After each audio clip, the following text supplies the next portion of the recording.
Very nice. Okay. I see so many of you have participated, posted the answers. And Vishwanathanaya and Bhaskaraya, have you both manifested?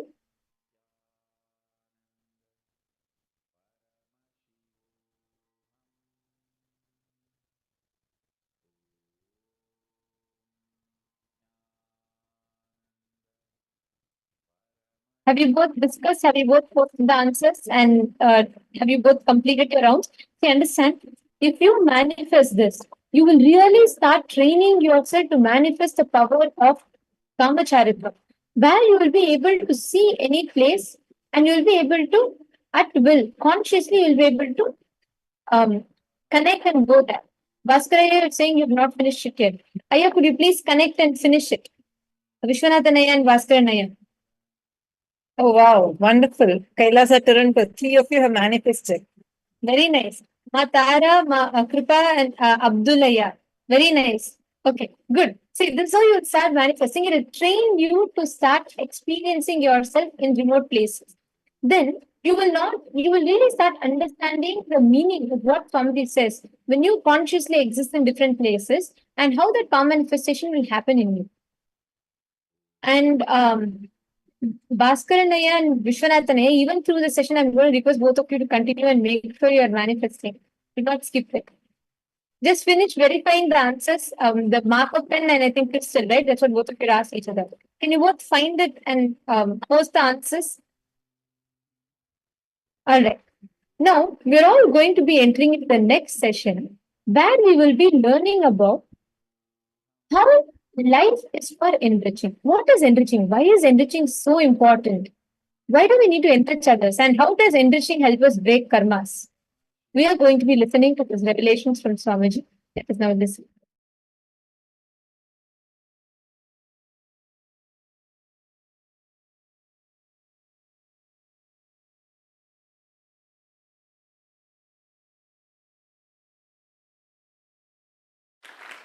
I would like to define this term, this technical term, enriching.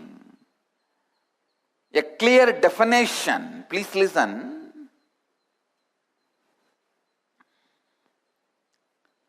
With integrity, authenticity, taking up the responsibility of enriching you and others. Please listen.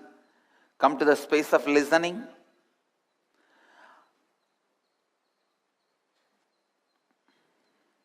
You need to understand this word. Come to the space of listening. Other is nothing but unconscious, unattended, forgotten part of you. Please listen. Other or others are nothing but forgotten part of you. The moment you forget you are the whole, you fall from Advaita, the space of oneness. The moment you start thinking the forgotten parts of you is other, starts the struggle of life. The moment you forget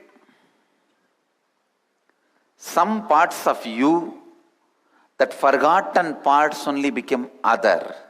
Please listen. So all your struggle with the other is nothing but your struggle with your forgotten side of you. I am not giving any theory. I am not proposing any theory. Listen. I tell you, if you are struggling with your boss to get 2 days vacation, if you are struggling with your school teacher, unable to do a homework, if you are struggling with your spouse, that he or she doesn't understand you, if you are struggling in your career with the investors that they don't trust you to invest so much money. Please listen. In all these moments, you are just struggling with the forgotten part of you. The part of you which you disowned. You are struggling with that. Look in. Look in. See the parts of you which you forgot or disowned. Start enriching all that. Start enriching all that.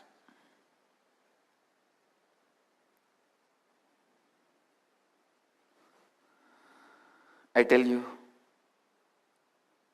whenever you enrich the forgotten, disowned parts of you, you enrich others. Whenever you enrich others, you enrich the forgotten, disowned part of you. I am not giving you a long-term solution. Please understand, it is immediate solution. Today you need 2 days vacation, or today you need investment from some investor. Today you need to bridge the gap between you and your spouse. Today you need some help from your brother. Today you need to make somebody do what you want. Please apply Advaita. Apply Advaita. Enrich the unattended, forgotten parts of you. You will see the unattended, forgotten parts of you which are in others will be enriched. First of all, you all need to use enriching as a plan for miracle. Enriching causes miracles. Don't think I am asking you to enrich others for my sake. I am asking you to enrich others for your sake. Understand, it is not for God's sake, it is for your sake. Of course, you are God. Continuously decide to take the responsibility for the other who are forgotten parts of you, who are disowned parts of you.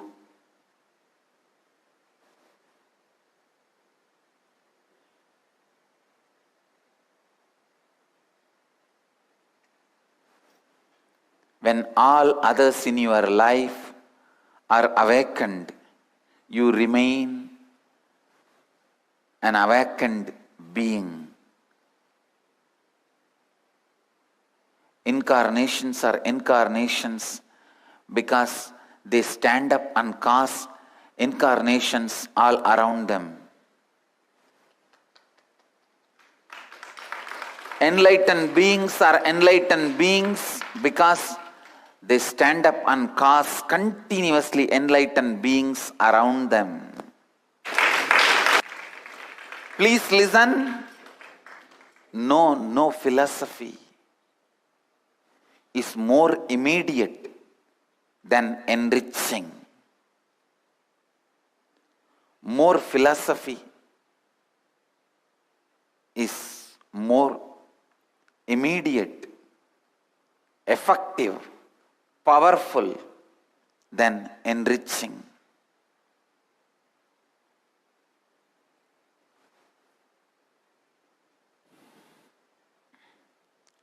If you have a disease inside your body, start enriching everyone around you. That will enrich the forgotten parts of you. See, disease is nothing but you forgot or disowned some part of you.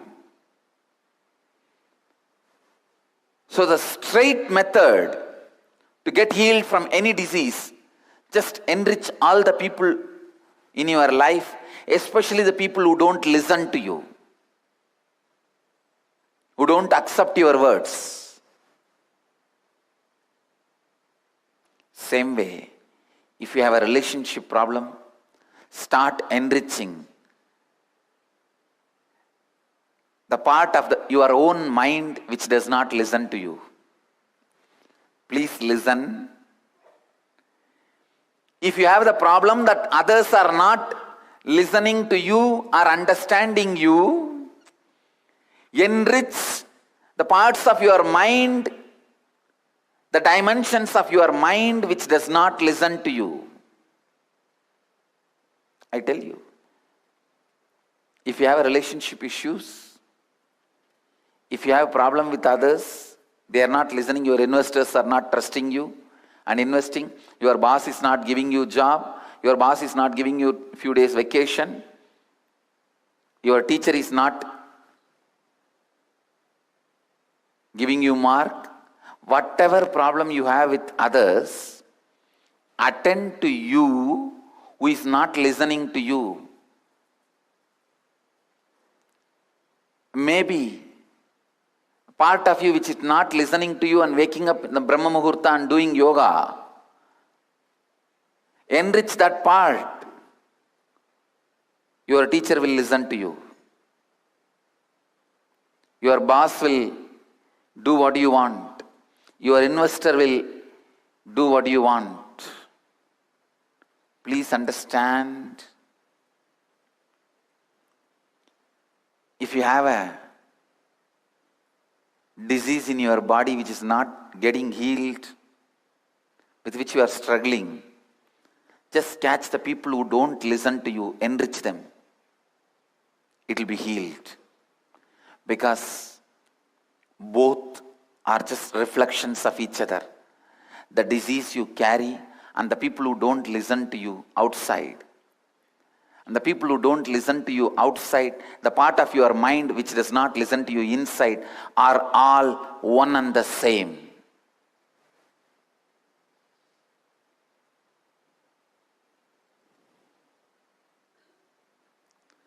Continuously enrich others and enrich you.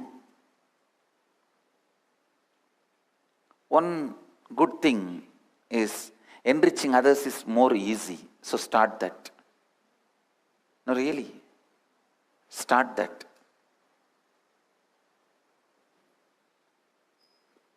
You will see enriching you will happen. Enriching is nothing but not giving upon you and others who are part of you, and continuously enriching yourself and others. Continuously enriching you and others. Knowing that others are part of you. It all boils down to one line. I can say, in this one line I can finish defining whole enriching. Not giving upon you. Holding you to yourself, by yourself, to the highest possibility of you. Holding you by yourself to the highest possibility of you.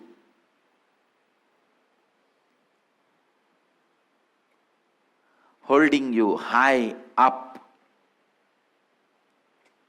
continuously, with integrity, authenticity, responsibility.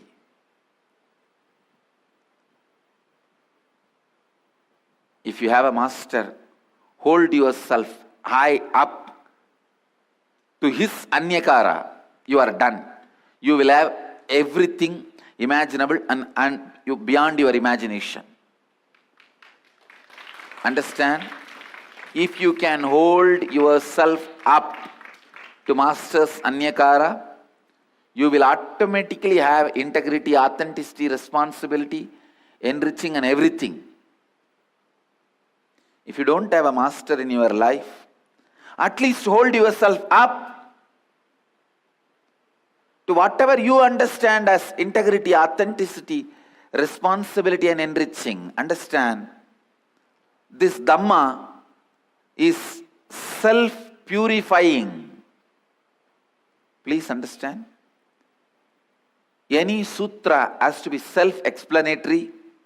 Any Dhamma has to be self-purifying. Means, even if you start with your understanding, it will lead you to the deeper and deeper understanding and ultimately to the goal of moksha itself.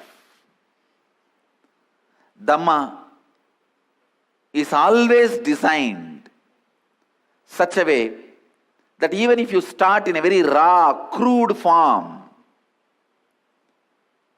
it purifies you, enriches you such a way, you evolve, and finally reach the goal. Please understand, it is like when you enter the school, straight away you don't start studying the PhD syllabus.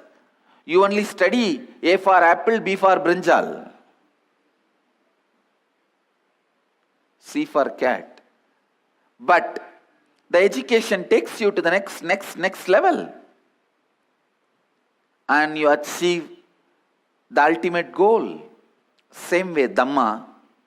That is why Krishna says in the Gita, even if it is practiced in a very crude form, don't discourage people practicing Dhamma, because Dhamma is self-purifying system. Vivekananda says, even the most cruel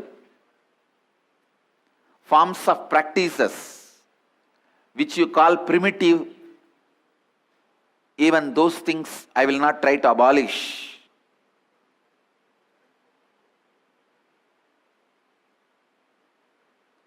Because even from there, you can beautifully evolve to the next level and achieve the ultimate goal, the goal of completion, fulfillment, the goal of enlightenment. It may start with a very raw, crude form, but it will reach ultimate.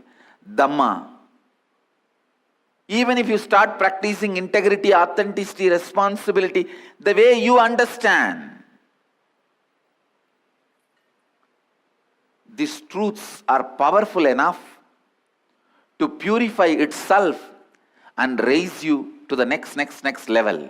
I tell you, these truths are so powerful, they will swallow all your patterns and they will become the owners of your being. In Tamil there is a proverb, if you just give a place to sleep, he will take over the whole house. Same way, these four tattvas, if you just give a little place for it to be in your being, it will take over your whole cognition. Understand? I am giving you the essence of this enriching. Essence of enriching. Don't give up on you and others who are part of you. Constantly hold you and others to the highest possibility and live just for that. Think for that, act for that, be for that. Whatever is your peak possibility, think for that. That is integrity. What is your peak possibility? Act for that. That is your peak possibility. That is authenticity. Whatever is your peak possibility, be for that. That is responsibility. Thinking for your peak possibility is integrity. Acting for your peak possibility is authenticity. Being for your peak possibility is responsibility. Living for your peak possibility is enriching. I tell you, from today, this is the enriching we are going to practice. We will all hold ourselves responsible for every other person's declaration without giving up. First, I declare, I hold myself responsible for making all your declarations into reality. I'll hold myself responsible in my cognition. I'll be responsible in my authenticity. I'll be acting in my integrity. I'll be thinking to make every one of your declarations into reality.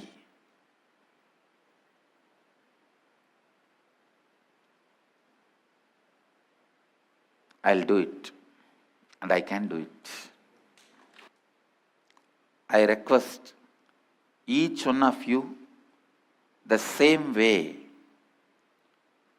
to hold yourself responsible for your declaration, your possibility, and everyone around you, their possibilities. For everything, hold yourself responsible.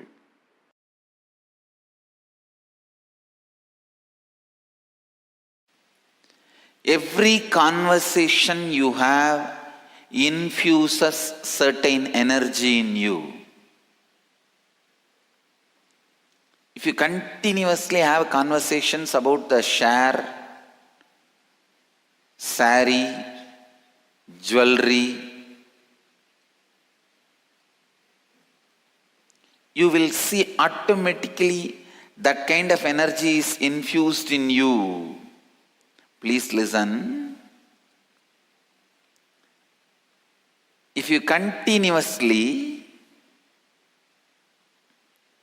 talk, have conversation about the temples, kshetras, tirthas,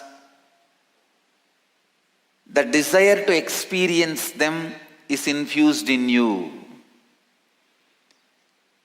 Whatever conversations you continuously have, that kind of interest, curiosity, energy, inspiration is infused in you. So the conversation you have is very important because you are not only conversing with others, you are conversing with yourself also. When you are talking, you have to be very clear, you are also listening, which we forget. We always think we are intelligent enough to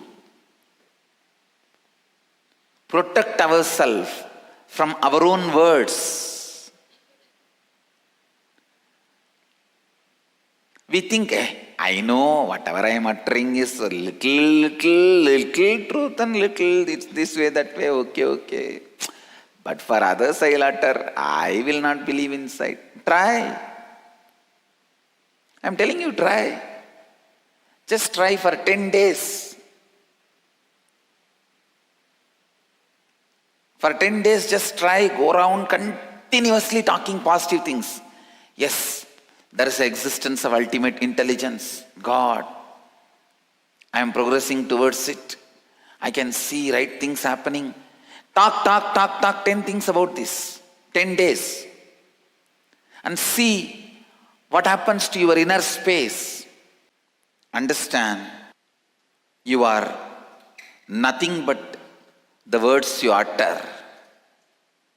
You are nothing but the words you listen, you are nothing but the words you echo inside. Please listen. You are totality of the words you hear, words you echo, and words you utter. The words you hear, the words you echo means the words you cognize. Sometimes, for example, if you hear about love, immediately you cognize that is very difficult for me.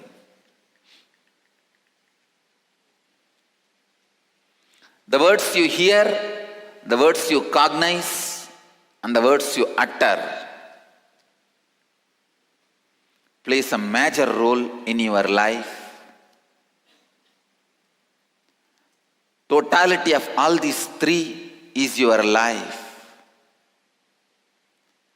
All these put together is your life.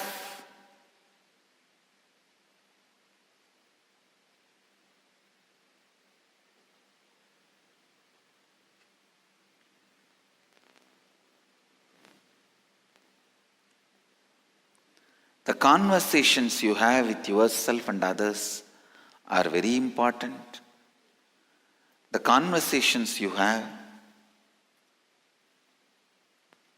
the conversations in which you actively participate is very important. Sometimes one active conversation, one right conversation can just completely transform your life. Same way, one conversation can destroy your life. If you are enriching with a vested interest, you will give up on people. Don't have any vested interest. Enrich just for the sake of enriching. Enrich just as a being of enriching. Listen, enrich just for the sake of enriching. Enrich just as the being of enriching.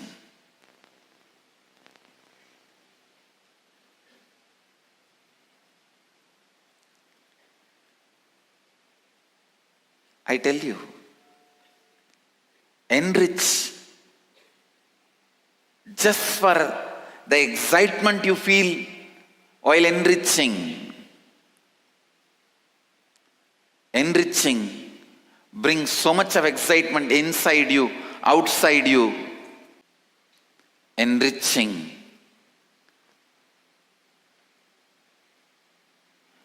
makes automatically many of your incompletions to drop you. Please understand.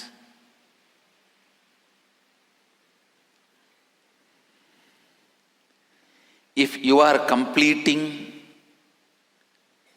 trying to unclutch, drop your incompletions, you are struggling with your incompletions and patterns.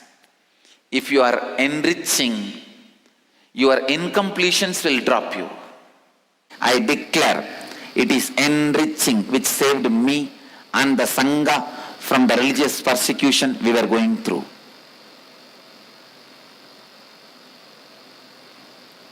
You can test the power of this truth. I also declare with integrity, authenticity, responsibility and enriching, it is enriching which will save you from any problem. You will be free from any problem. If you want promotion, just enrich 5 people. You will have promotion. If you want the relationship problem to be solved, enrich 10 people. You will see relationship problem is solved. Anything you want to achieve in the life, if you want you to be healed, enrich 20 people. You will have the healing happening in your body. Anything you want in your life, just enrich. You will achieve it. And you can test the power of this truth today. Integrity creates a space of positivity. Authenticity creates a space of possibility. Responsibility creates a space of leadership. And enriching creates a space of enlightenment itself. It is enriching, enriching, enriching.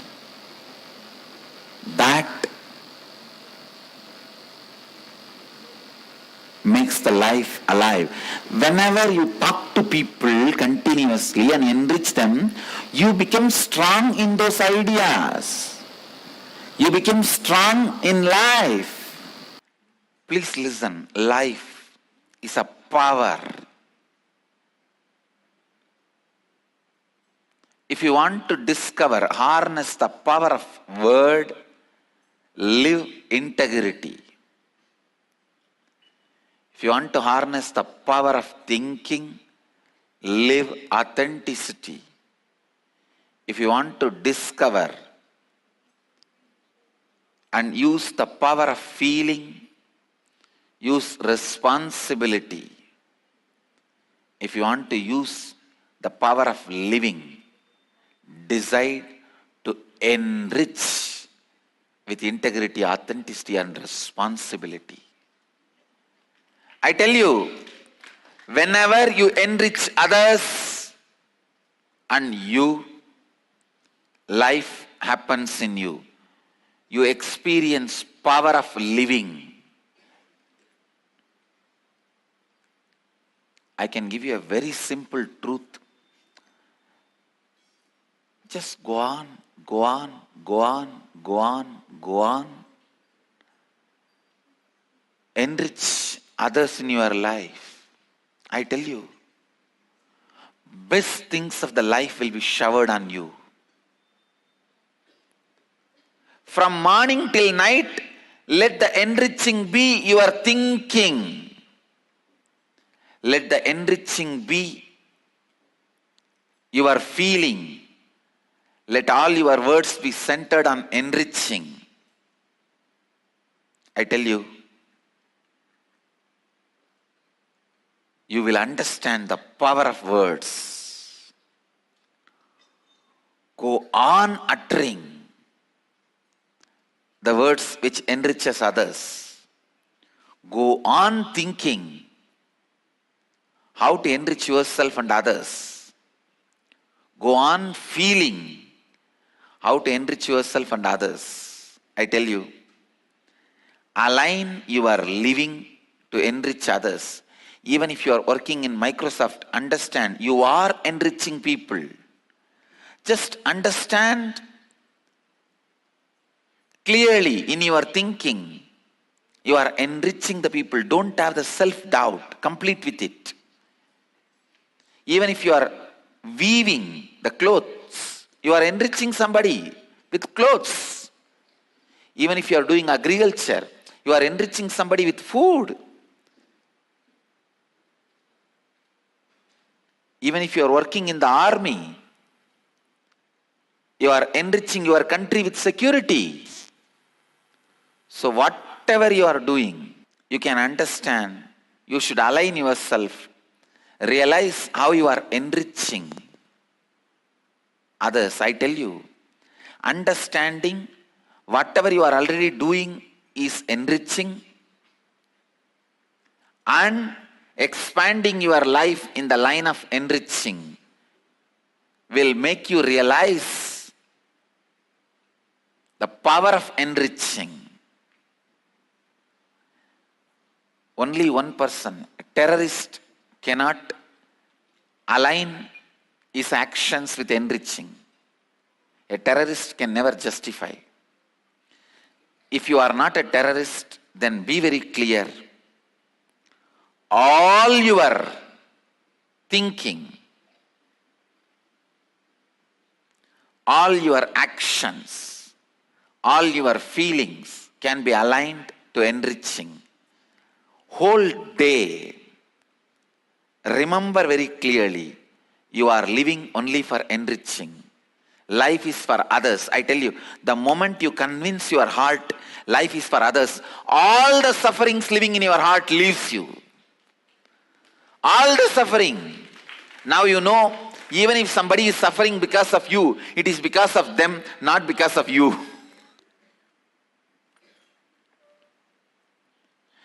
It is because they do not know about life they are suffering, not because you contributed to their suffering. How your mental setup directly affects your health. Person decide to hold, decides to possess, decides not to enrich, not to associate your life with world, with humanity. Person who disassociates the life from the humanity creates diseases inside your own system. When you continue to enrich, when you decide to enrich, when you decide life is for others, all the greatest things are showered on you and continues to get showered on you. Whether it is wealth or power or intelligence, energy, everything is continuously showered on you. When you decide to enrich yourself and others, I can say that is the best selfish decision you will make in your life. Please listen, I am using two words, best selfish decision. That is the best selfish decision you will make. Deciding to enrich yourself and others, aligning yourself to enriching is the most but best selfish decision you will make.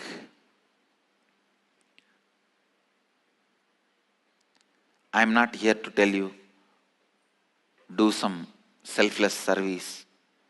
Do it because it is right, moral. You will never do. Every one of us know the joy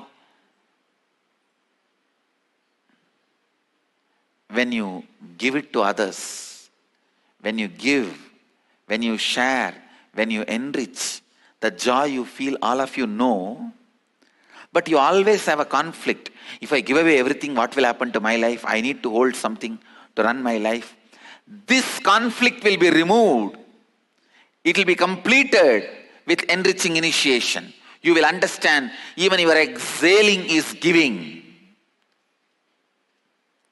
You will understand when you inhale, you enrich this body. When you exhale, you enrich all the trees by releasing the carbon dioxide required for the trees.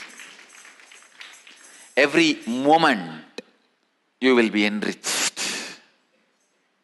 When you know your life is far enriching. The power of words. You achieve the power of words through integrity. You achieve power of thinking through authenticity. You achieve power of feeling through responsibility. You achieve power of living through enriching. Essence of today's satsang. Life is enriching. You just need to align yourself to it. Life is enriching. You just need to understand it. Life is enriching. You just need to look into it. Listen. I'll give you very simple method to keep this Paramashivatva growing in you.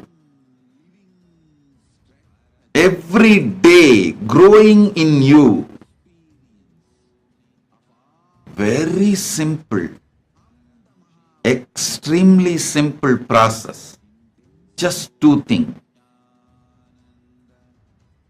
When you are going to bed, anyhow you have to sleep. Every day you have to sleep, no doubt. convert the time of sleep, falling asleep, into falling into samadhi. Your time of falling asleep, transform that, convert that into falling into samadhi. Whenever you fall asleep, remember the identity you are carrying now and the space in which you are going to lose your self-remembrance. See, in the deep sleep, you won't remember you exist. In the dream, you will remember different identities.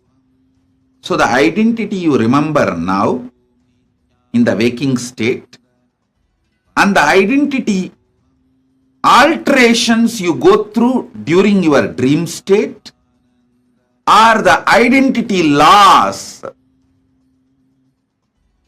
of remembrance of your identity in your deep sleep state. All this happens inside Paramashiva. Remember this and relax into Paramashiva, reciting Shiva, Shiva, Shiva, Shiva, Shiva. Understand? It is too simple, too powerful, too simple, too powerful. Listen. I am giving you the very process through which you can become enlightened within next 90 days. Within next 90 days.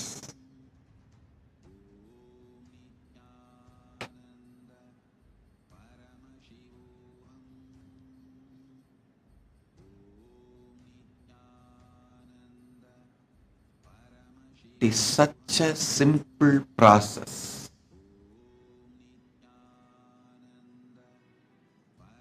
Every day when you fall asleep,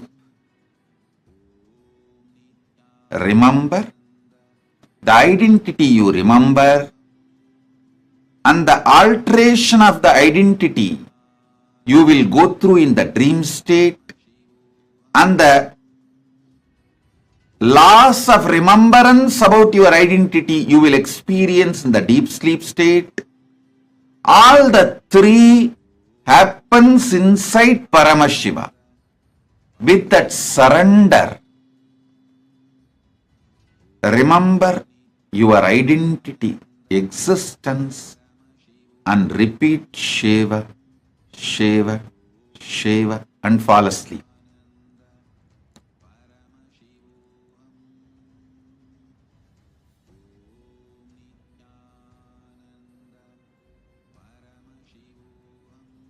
Second instruction, very, very simple, but very powerful.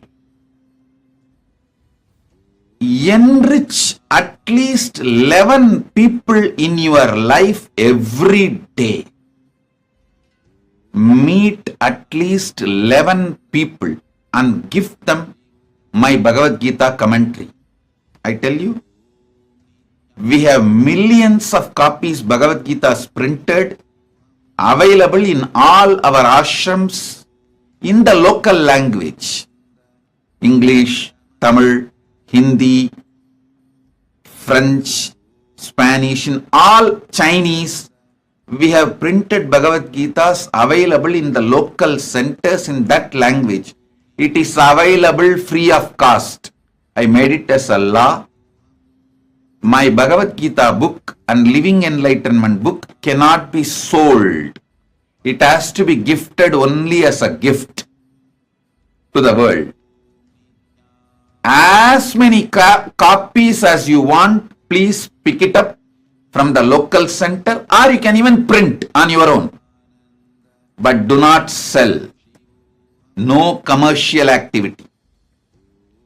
Every day, go and meet 11 persons. Give this Bhagavad Gita. Share about Paramadvaita Satya, that you are Shiva. Remember your identity and vibrate it with that Maha Parama Mantra, Shiva, Shiva, Shiva. You are Paramashiva. You should experience Paramashivatva. Every day, meet 11 people. You can go to the friend's house you know, or relatives you know, or get down the street and talk to the shops, neighbors, everyone. Or go to the airport, go to the railway station, go to the bus stand, go anywhere. Decide every day. 11 people you will meet and gift Swamiji's Bhagavad Gita and talk about Paramadvaita.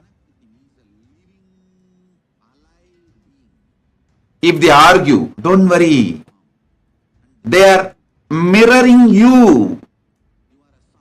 When they argue, and if you start answering, you will see your own blind spots are exposed to you. When you start answering, you will have answers within you, from me.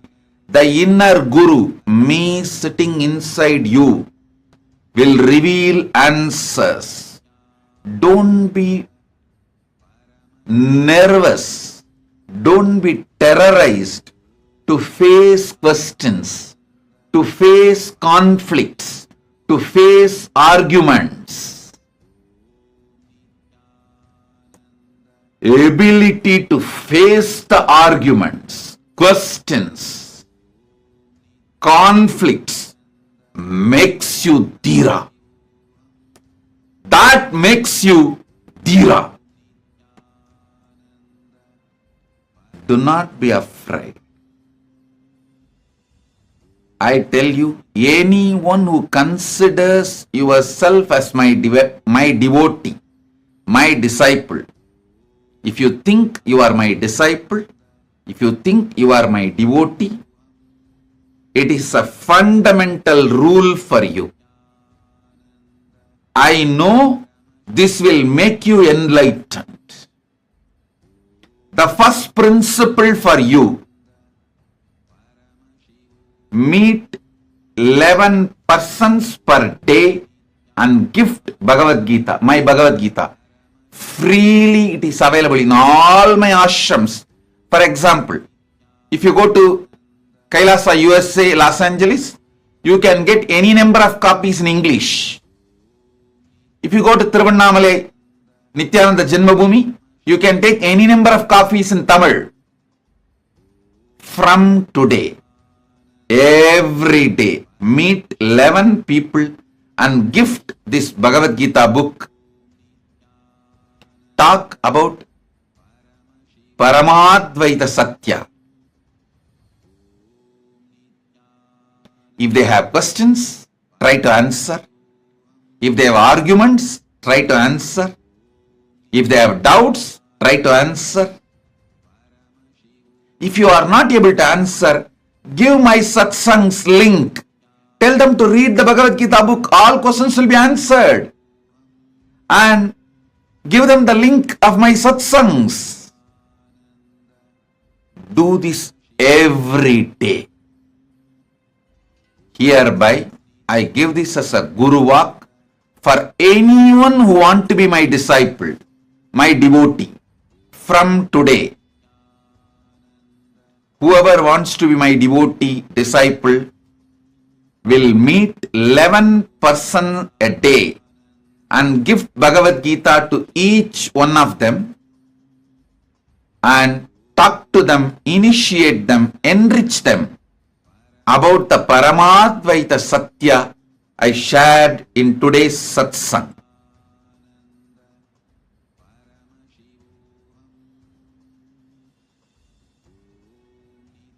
And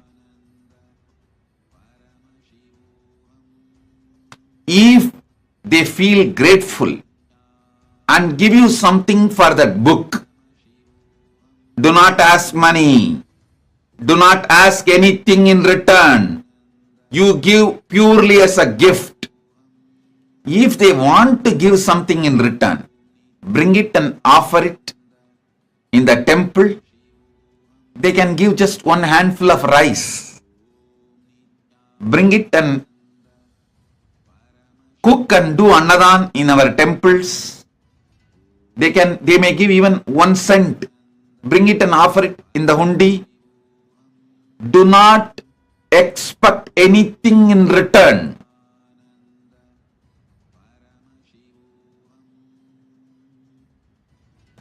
Gift, gift, gift. Enrich, enrich, enrich. Take this one Guru Vak seriously. I commit with you. I'll not only make you enlightened, I'll give you Paramadvaita and Maha KAILASA. This is the Guru Vak for all my disciples. You can either print it on your own. If you have money, you can print it on your own and gift. If you don't have money or ability to print, you can take any number of copies from our ashrams and centers and adinams in any language you want and start gifting every day. 11 people you will meet minimum and gift 11 copies of Bhagavad Gita. If you have time, if you want to meet 25 people, great, go ahead. Minimum 11 people, you will enrich them with Paramadvaita Satya and Bhagavad Gita. Start doing this from today. Just these 2 instructions. When you fall asleep, fall into the Paramadvaita Satya, you will experience Paramashiva. Your sleep will become Samadhi. Every day, at least talk to 11 people, enrich them about this Paramadvaita Satya, gift them Bhagavad Gita book. Take this sincerely and do it. You will experience Paramadvaita.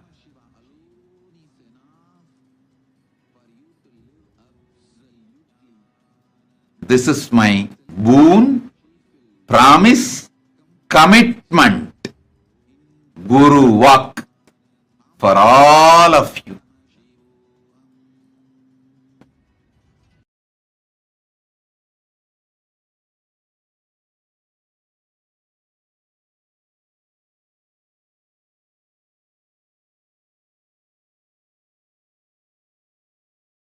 Such a beautiful, powerful revelation and the Guru Vak that Swamiji has given to all of us.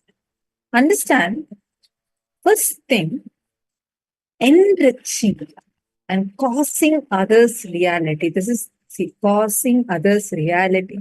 This is a key for causing your reality.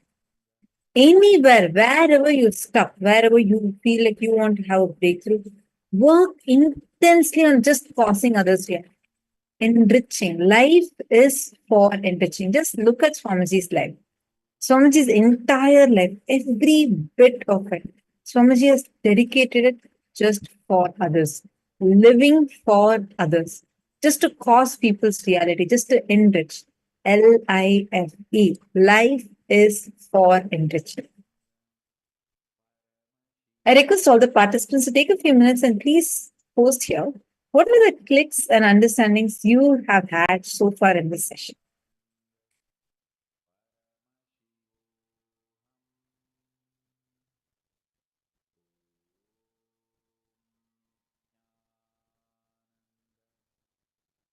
What are the kind of clicks you have?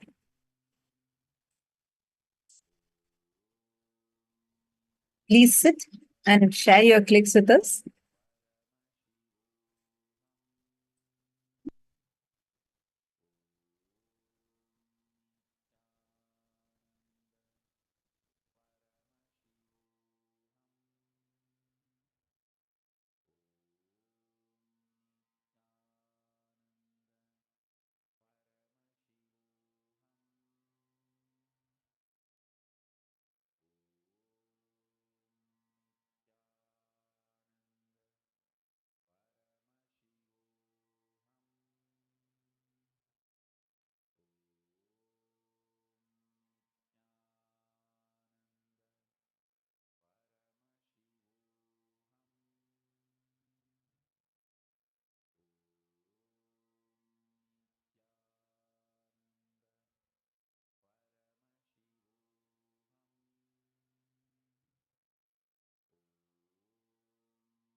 Swamiji gave a very, very important revelation in this session today. When you enriching is one of the most important aspects for you to experience in life, because when you enrich others, you enrich yourselves. When you enrich others, are you all able to hear us clearly? Okay. So when you enrich others, you enrich yourself. Thank you, Kailasa Toronto and Ma Mahakalpa Krikshananda, Ma Priyatma Swarupini, Ma. Okay, I see so many of you. Ma Lalita. Ma Lalita, what exactly did you understand as enriching? Every one of you post. See, because it is very, very important to have the right understanding for enriching. Most of the times, whatever actions we take with life is more like a business. We have a certain, we say, okay, if I give this much, I need this much back. We always have some kind of an expectation, correct? We always feel like, okay, I am doing this to life, then I expect this back. This give and take, this trade that is happening, the negotiations, trade negotiations that are happening with life, that's how all of us work. Understand, whenever you operate out of pure enriching, you will experience so much of completion with life. See, for example, there's a very beautiful story from Sri Ramanujacharya's life. Ramanujacharya is a great devotee of Bhagavan Vishnu. Okay, so once he goes to his guru, and the guru gives, seeing his dedication and his love, the guru tells him, I'm going to give you one Mahavakya mantra, and you cannot tell it to anyone, because if you tell, they will go to heaven, but you will go to hell. You should not repeat this mantra to anyone, only I can tell. So I am giving it to you. So Ramanujacharya receives the mantra, and the guru initiates him. He says, Om Namo Narayanaya, and initiates him. Ramanujacharya experiences so much bliss. The moment he starts chanting that mantra, he experiences such bliss, such auspiciousness, and he feels like, my God, everyone in this planet Earth should experience this. So what he does, he immediately runs to the tallest building, naturally the temple tower. He gathers all the villagers there and he shouts to everyone, see, I have a big gift for you all. Please listen to this mantra. And he chants Om Namo Narayanaya to all of them. People are all shocked. This guru gets to know and he's shocked. He goes to Ramanujacharya and he asks, what? I told you specifically, don't tell this to anyone. Why did you tell? Now do you know you will go to hell? He's like, Ramanujacharya says, I'm absolutely fine with that as long as they all go to heaven. Because seeing this, hearing this is such a great thing. If I don't share, I will not be able to enjoy even heaven. In that moment, the Guru tells, just because of this one act, you will go to the highest of the heavens. Because here, Ramanujacharya was literally possessed by the spirit of enriching. Enriching possessed him. All of you understand, enriching is the greatest thing you can do to anyone in life.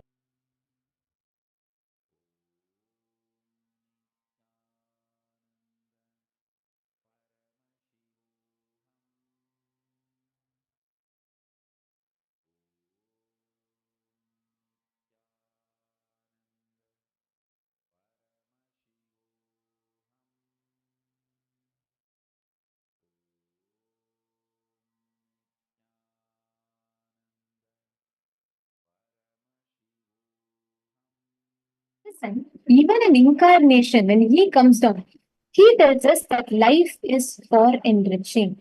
Understand? That is the essence. That is one of the most important aspects for us to understand and for us to operate from.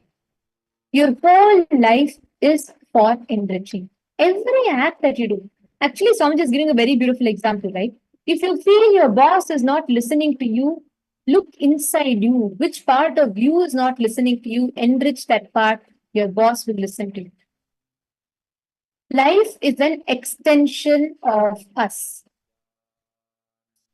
You constantly look in different situations. You look outside. You try to see the whole way life happens. We constantly blame external situations. We say, okay, this is what it is. Someone else is responsible. Oh, my boss is like this. He is responsible for it. What can I do? If he's suffering, it is his bad luck. If she is in poverty, it's her fate. What can I do about it? No. Understand? Each time, whenever you enrich, you experience the ultimate fulfillment. Enriching is the best way you can experience life. When you enrich, you have a breakthrough in the very way you exist, in the very way life happens to you. You should stop encouraging any incompletion that again and again puts you back into the pattern that you are separate from others. You are separate from life. Life is for enriching is the fundamental truth, fundamental law of life. If you understand and operate from this one thought current, the way you look at life will be completely different. The way you look at different situations in your life. How many of you understand that everything that happens around you in life is your extension? It's a manifestation of you. How many of you are understanding it? How many of you are catching it? Can I request you all to post yes in the chat? Everything you see in life, every single thing that you see in life is an extension of you. Whether someone is listening to you, whether someone is hating you, whether someone is loving you, everything is a reflection of you. Whenever you feel outside, life is hating you. See which part of you is hating you. See, or honestly, authentically sit with yourself and go with a genuine approach of enriching others. Because at the very core, life is for enriching. I request every single one of you here to sincerely do this. If you practice this one truth, right? If you understand and practice this one powerful cognition, it'll really give you a huge breakthrough in the way you experience life. Constantly, many times we make enriching like a trade deal, right? We say, oh, if I give my time to this person, what will I get in return? If I have to enrich someone, what will I get? Oh, who wants to sit and waste time without getting any benefits? No. When you enrich the other person, you get enriched. This is like really my experience. I've seen this so many times. Whenever we take programs, right? I'll see many times where I am stuck. People also have the same problem. And whenever I enrich another person, I will have a breakthrough in the way I look at that situation. Your biggest wealth is the ability to relate with a large number of people only out of love, without any kind of a incompletion, without any kind of a grudge. When you're able to have large number of people accommodating, that is what is life. See, understand? Each one of you, if you desire sincerely to radiate enriching. Now, can I request all of you to do one very simple activities to immediately start enriching?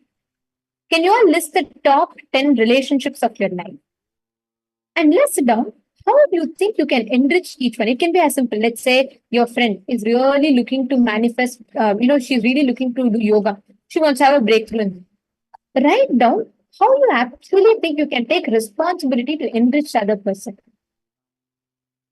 If you do not enrich, understand, if you do not enrich, every situation in life will only become like a business opportunity for you. I have a small story for this. A guy once walks into a post office It was on the eve of Valentine's Day, right? So he walks into the post office and he sees a middle-aged bald man. He's standing at the counter and he sees this bald man is methodically he's placing love stamps on bright pink envelopes with hearts all over them, right?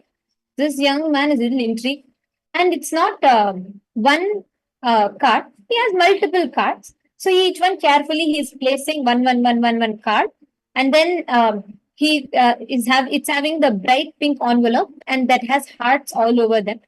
Then he takes out a perfume bottle and sprays perfume all over them. This guy is really curious. He's like, "What is this?" On Valentine's Day, you normally send a card to only one person.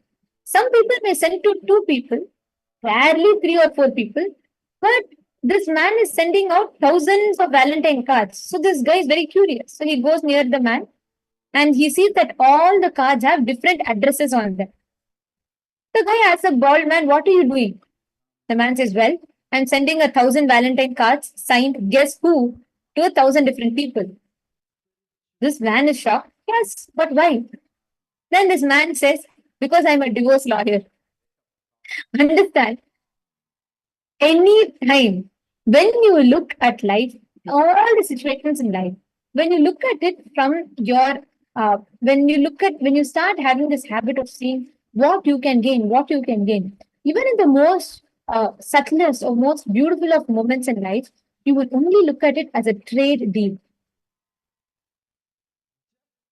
Are you all understanding? Start sincerely with a decision to enrich. I'm going to give you all just 5 to 6 minutes to do this activity. First, you write down, then we'll explain. Make a list of top 10 relationships in your life and pen down how you can enrich them. It can be something as small as every day reminding them to do yoga, supporting them. Every aspect, list them. Take a few minutes.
How many of you have finished writing down?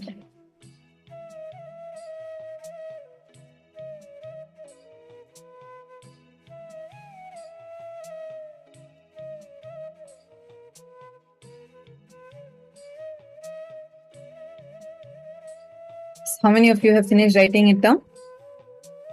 And how many of you are understanding that just if you see how in each of these now when you are writing, how many of you yourselves are seeing that just by shifting a few things, just by shifting your cognition from how what you can get from the other person to what can you give to the other person, it changes the whole thing completely. Whole way of experience completely. See, many times, constantly the way we relate with people, the way we relate with life, the way we relate with situations, everything, it will be based on what we can get, correct? And because of that attitude, we lose the very quality of enriching, which is the inherent quality of our existence. Swamiji tells our original quality, the original nature of our existence is to enrich. Even if it means simplest of things. Have any one of you, like how many of you have experienced where even if you just go around Swamiji's breathing space, even if you just see Swamiji walk, you'll feel you're enriched. That is how much Swamiji radiates enriching. If you just see, right, Swamiji's life, if you study Swamiji's life, from his young age, whether it is the games that Swamiji used to play, which is dressing up the deities, doing Rathotsava, Mannadan, carving deities, reading books, all of it were purely enriching based activities. Swamiji centered his entire life on this one principle of enriching. How many of you are understanding this? How many of you are cognizing this? It is very, very important for you to build yourself in the foundation of enriching. It could be simplest of things. See how you can enrich every single thing, how you can enrich. Each one, simple aspects of your life. For example, even if it means every day you see one of the employee comes late to the office. So you think you can take responsibility for it, where every day when you leave the office, you give a call and check with him saying, have you left home? It's going to be time. That is enriching. Understand, every way where you can enrich another person, where you can contribute to another person, making a difference in their life. That is enriching. Are you all understanding? See each aspect, the top relationships of your life. See how you can actually enrich them, what you can do, what steps you can take in order to make a difference in their life. For example, let's say you see your brother is suffering with drug addiction. So you can sit with him, share the truths, share constantly, making him understand how he is abusing his own life, and enrich him with what you can. Give your best. See, enriching is not a trade deal. You cannot go with an expectation, oh, come on, by the end of this conversation, when I call and enrich that person, they should feel so happy. They should feel like they're completely, they should praise me that I have given the best to them. No, that's not enriching. Enriching means you just go purely for the sake of just enriching. That's all. Are you all understanding?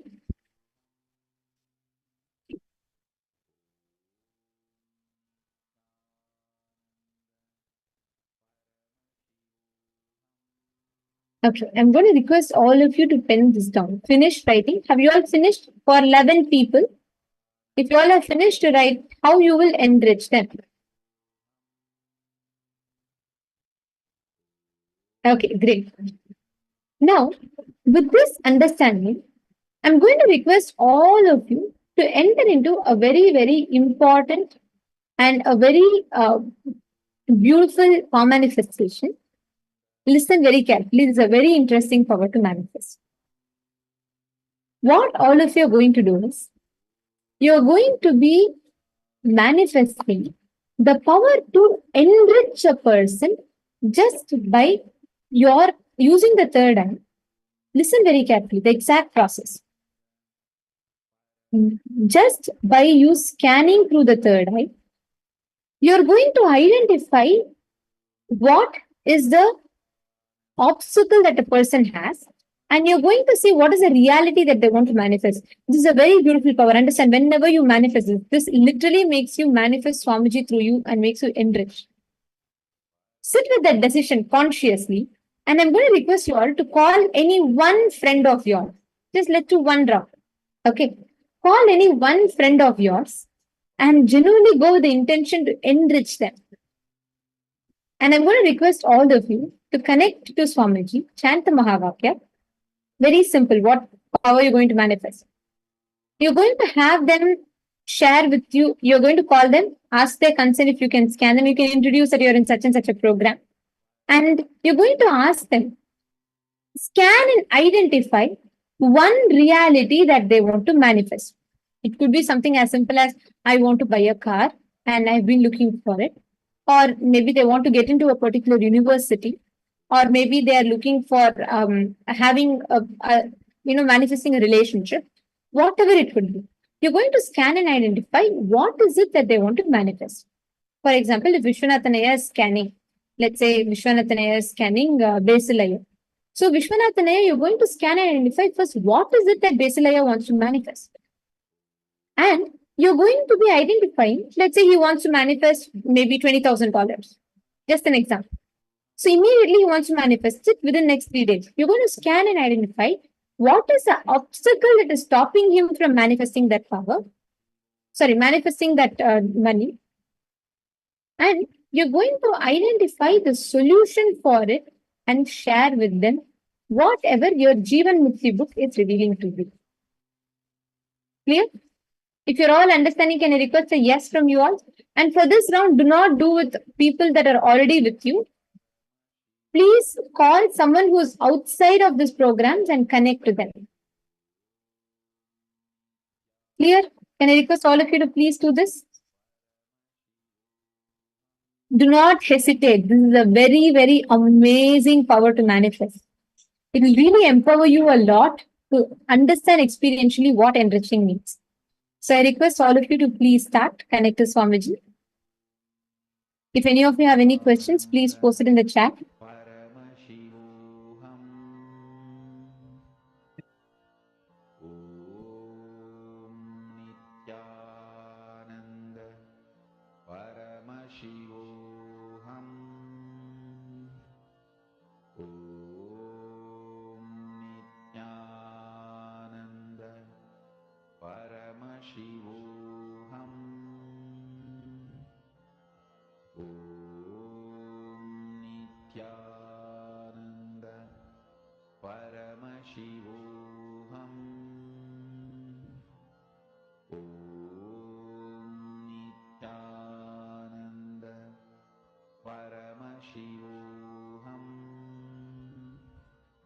Om Nithyananda. Paramashivoham. Om Nithyananda. Paramashivoham. Om Nithyananda.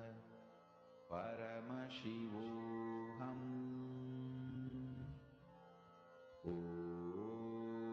Nithyananda. Paramashivoham. Om Nithyananda. Paramashivoham. Om Nithyananda.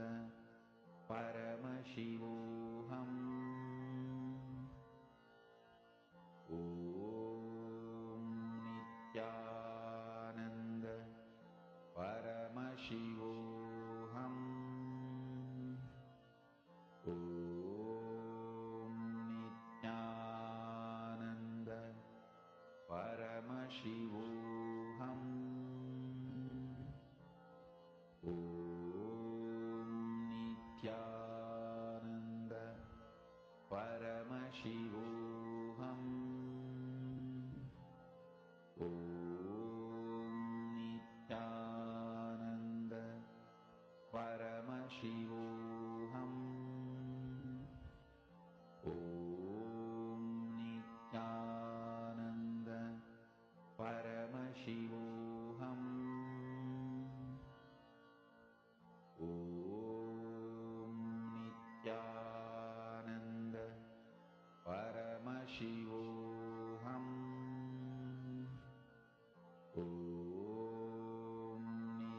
Paramashivoham. Om Nithyananda Paramashivoham. Om Nithyananda Paramashivoham. Om Nithyananda Paramashivoham. Om Nithyananda Paramashivoham. Om Nithyananda Paramashivoham. Om Nithyananda Paramashivoham. Om Nithyananda Paramashivoham. Om Nithyananda Paramashivoham. Om Nithyananda Paramashivoham. Om Nithyananda Paramashivoham. Om Nithyananda Paramashivoham. Om